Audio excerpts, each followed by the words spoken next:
Most men are raised on a diet of well-intentioned but ultimately flawed advice that the cornerstone of any healthy relationship is open, thorough, and constant communication. This conditioning runs deep, creating a core belief that if a woman is upset, distant, or questioning, the solution is always to explain. He learns that he must meticulously clarify his intentions, parse his feelings into digestible segments, and provide a logical step-by-step breakdown of his actions. In his mind, this process is an act of transparency and emotional labor. He believes that if he can just find the right words, assemble them in the most coherent order, and present his case with enough sincerity, then she will finally see the light. She will understand his reasoning, appreciate his efforts, and the conflict will dissolve into mutual respect. This is the grand illusion, a trap built on a fundamental misreading of female psychology. The critical error lies in assuming that women process conflict and challenge through the same lens of pure logic that men often do.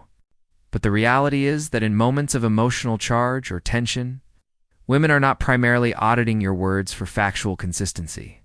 They are perceiving the subtext, the energy, and the underlying power dynamic behind those words.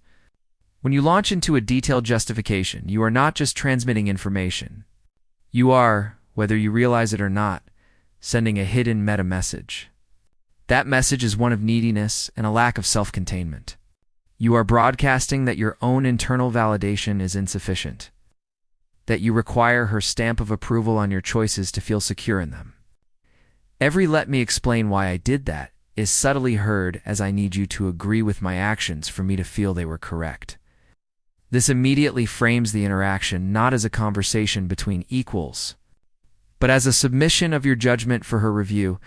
This need for external validation is the first and most critical crack in the foundation of her respect. Respect is intrinsically linked to perceived strength and autonomy. When a man appears to be confident and self-assured in his decisions, he projects a sense of stability. He seems like a rock that cannot be easily moved by external pressures.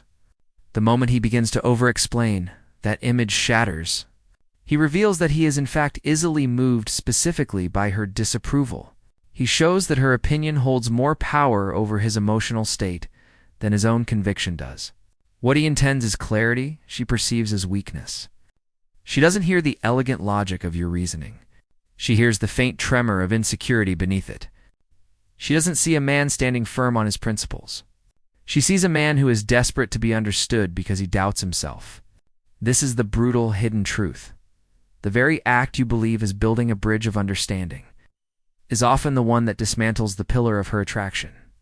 You are trying to win her mind with logic, while she is losing respect for you based on the perceived lack of strength in your character. The illusion of communication promises connection, but it frequently delivers the exact opposite, creating a slow but steady erosion of the very foundation it seeks to strengthen. The act of explaining oneself is far more than a simple exchange of information. It is a subtle but profound transaction of power. Every time a man launches into a justification for his actions, his choices, or even his feelings, he unconsciously restructures the entire dynamic of the relationship. He voluntarily steps onto the witness stand, placing her in the elevated role of judge and jury. In this self-created courtroom, his reasoning is the evidence, and her approval is the verdict he seeks.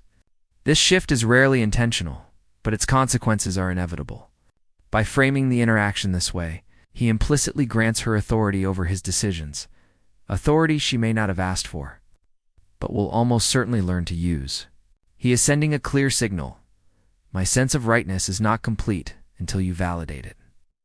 This cedes the higher ground in the emotional landscape of the relationship, transforming a partnership of equals into a hierarchy, where he is perpetually seeking endorsement from a superior. This establishment of a judicial role for the woman creates a dangerous precedent. Once she intuitively senses this power, the power to grant or withhold validation, it alters her perception of him and the relationship itself. It begins subtly. A questioning tone, a raised eyebrow, a silent pause that he feels compelled to fill. These are the initial, almost imperceptible tests of this new dynamic. When he responds not with calm assurance, but with a flurry of explanations, he confirms that the lever of control is active and functional. This confirmation is like a seed. Over time, it grows. What started as a subtle test can evolve into more overt demands for justification. She may begin to question not just significant decisions, but minor ones. Why he chose a certain route home. Why he spoke to a friend in a particular way. Why he spent his time on a specific hobby. Each time he meets these inquiries with detailed defenses, he reinforces the pattern. He trains her to see him as someone who must answer for his actions, and in doing so, he systematically dismantles her ability to see him as a leader. This dynamic is so destructive to respect because it fundamentally misaligns with deep-seated psychological instincts. While modern discourse often emphasizes equality and shared leadership, a woman's attraction is frequently rooted in a more primal blueprint, the desire for a partner whose inner strength and direction are self-sourced. This does not mean she wants a domineering dictator, but rather a man who is so confident in his own path that he does not require her to hold the map. By constantly justifying himself, a man places the woman in a maternal or managerial position. She becomes the supervisor of his emotional state and decision-making process. This role is anathema to raw attraction. A woman does not want to lead the man she is with. She wants to feel the security and excitement of following a man who knows where he is going. When he hands her the reins through his justifications, he forces her into a role that, on an instinctual level, feels wrong and burdensome. She may not be able to articulate why she feels a growing sense of contempt or frustration, but the source is often this inverted power structure. The man she once saw as a rock now appears as shifting sand, his position changing with the winds of her opinion. He robs her of the gift of his strength, replacing it with the burden of his doubt. In seeking to appease her through explanation, he unknowingly pushes her away, creating a void where respect once resided. A woman's challenge is rarely a simple request for data. To interpret it as such, to launch into a point-by-point explanation is to fundamentally misunderstand the nature of the interaction. These moments of questioning, doubt, or even conflict are often not about the content of the discussion at all. They are tests, deep-seated and often unconscious probes, designed to gauge the strength of a man's inner foundation. She is not primarily interested in the why. She is intensely focused on the how you hold yourself under the pressure of her challenge. Is your composure a fortress, or is it a facade that crumbles at the first sign of resistance? When she presents a disagreement or questions a decision, she is creating a moment of tension. And her attraction is shaped by your response to that tension. A man who immediately becomes reactive, whose voice rises in pitch or speed, whose hands gesture frantically to illustrate his points, is a man who is visibly shaken. He fails the test not because his logic is flawed, but because his energy is one of panic. He reveals that his emotional state is dependent on her approval, that his inner peace is conditional and easily disrupted. This concept is best understood through the lens of frame. Man's frame is the internal structure of his reality, his core beliefs, boundaries, and sense of self. A strong frame is built upon a foundation of quiet certainty. It is unshakable because its validity is self-evident to the man who holds it. It does not require external validation to remain standing. When challenged, a man with a strong frame doesn't feel the need to defend it vehemently. He can remain calm, listen, and respond with brevity, or even with silence, because his sense of self is not under threat. His frame is a gravity well. It pulls others into his reality. In contrast, a fragile frame is like a house of cards. It looks solid until a slight breeze, a questioning look, a doubting tone threatens to collapse it. The man with a fragile frame responds to this breeze, not with stillness, but with a flurry of activity. He over-explains, backtracks, makes excuses, and pleads to be understood. This is the behavior of someone trying to desperately reassemble the cards before they all fall. He is trying to use words to rebuild what should be built with character. What is critical to understand is that she is not listening to the words in these moments as much as she is feeling the energy radiating from them. The content of your 1,000-word justification is largely irrelevant. What she registers, on a primal level, is the vibe of neediness, the scent of doubt, the sound of insecurity. Your elaborate reasoning is just noise obscuring a clear and weak signal.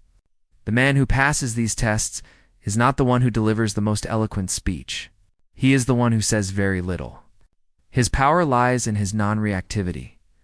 By holding his ground with calm silence, or with brief, decisive statements that do not seek permission, he communicates a profound strength.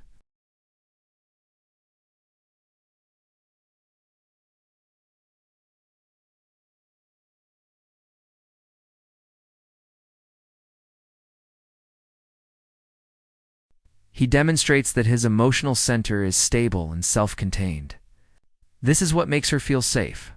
Even if she is frustrated in the moment, a part of her is reassured.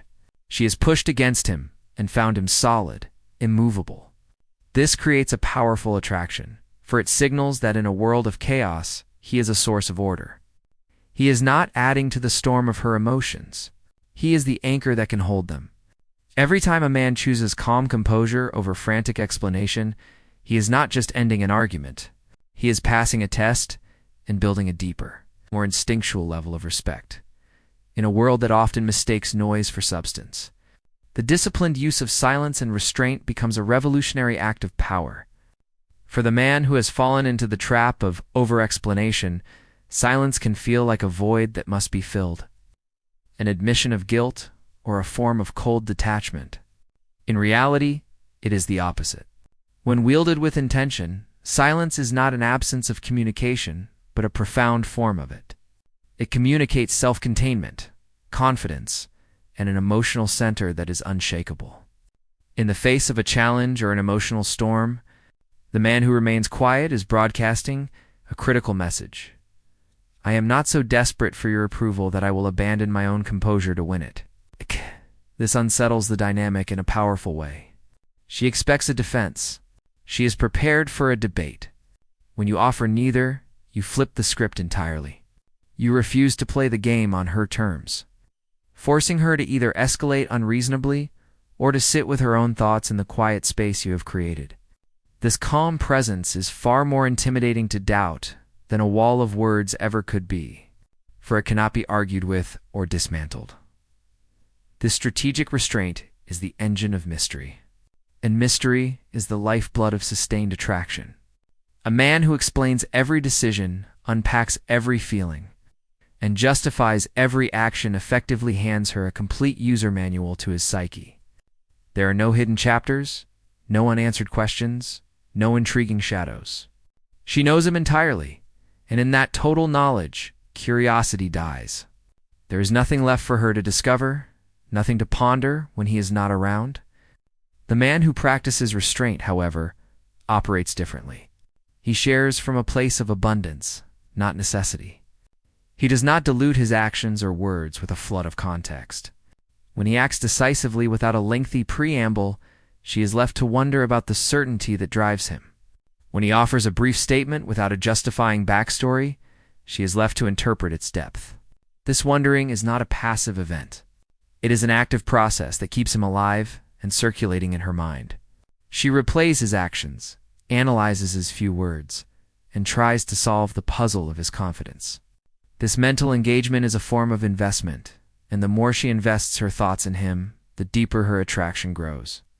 He becomes an object of fascination, not just familiarity. This principle of less is more extends to the weight and impact of your words. When a man is constantly talking, explaining, and justifying, his speech becomes background noise. His words lose their value because they are cheap and plentiful.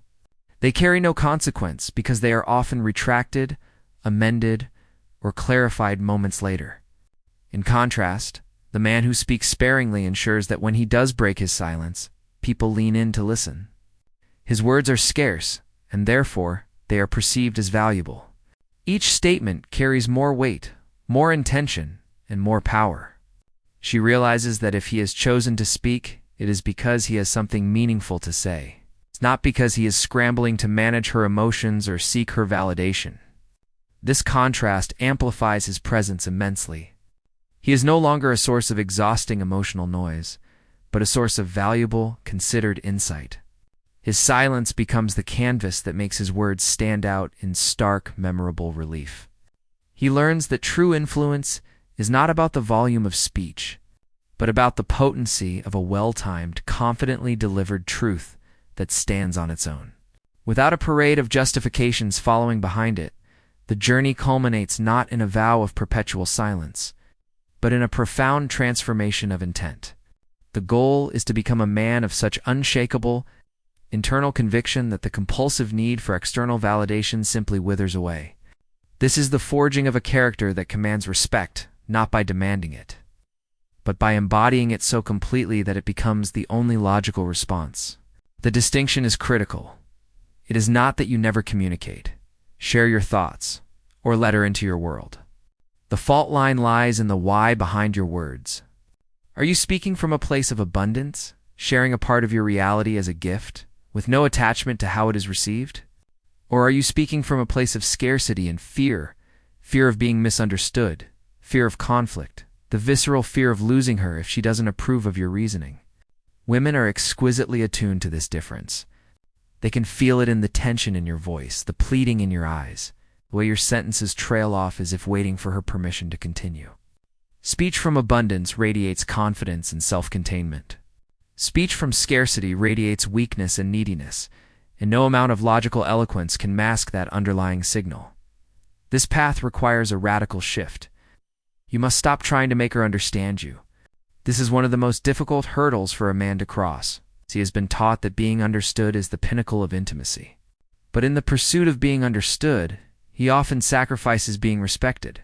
The man who has forged unshakable respect understands that his validity is not contingent upon her comprehension. He makes decisions based on his own principles, judgment, and vision. He can listen to her perspective. He can consider her input. But the final arbiter of his actions is his own internal compass. He does not beg her to validate his choices. He states them, acts on them, and allows the results, and his unwavering belief in them, to stand as their own justification. This is not arrogance. It is the quiet assurance of a man who trusts his own ability to navigate the world. He understands that begging for understanding is, in its essence, a confession of self-doubt. When a man reaches this state, he becomes an anchor in her life. She learns through consistent experience that his word is final because it is thoughtful, that his actions are decisive because they are rooted in certainty, and that his emotional state is stable because it is self-generated. This reliability is the bedrock of safety and trust. She no longer sees him as someone she can manipulate with a mood or sway with a challenge. She sees him as solid and immovable. This does not mean the tests will cease entirely, for they are often instinctual, a part of how she continually reassures herself of his strength. But it does mean that with each test he passes, not with a clever argument, but with calm. Immovable presence, her respect for him solidifies into something unbreakable. The relationship dynamic transforms. She is no longer the manager of his emotional state or the judge of his decisions. She is free to be his partner, to relax into her femininity, because she is confident that the masculine frame holding their world together is strong and will not buckle under pressure. This is the ultimate destination, a state where respect is not a currency to be extracted through negotiation or explanation, but an atmosphere that naturally surrounds you. It is earned by the consistent daily practice of standing by your choices without apology, of leading yourself first so convincingly that others willingly choose to follow. The man who has achieved this does not need to command attention. He attracts it. He does not need to plead for loyalty. He inspires it. He becomes the man she cannot forget, not because he was the most charming or the most eloquent, but because he was the most solid. In a world of uncertainty and constant change, his unwavering certainty becomes his most magnetic quality. He gives her the gift of his strength, not by fighting her battles for her, but by demonstrating that he cannot be knocked off his own center. And in that gift, she finds a security that allows love not to just flicker, but to burn with a steady and enduring flame. Respect, more than any fleeting emotion, is the true foundation upon which lasting attraction is built. And it is built in silence, through action, and by a refusal to hand the keys to your own self-worth to anyone else.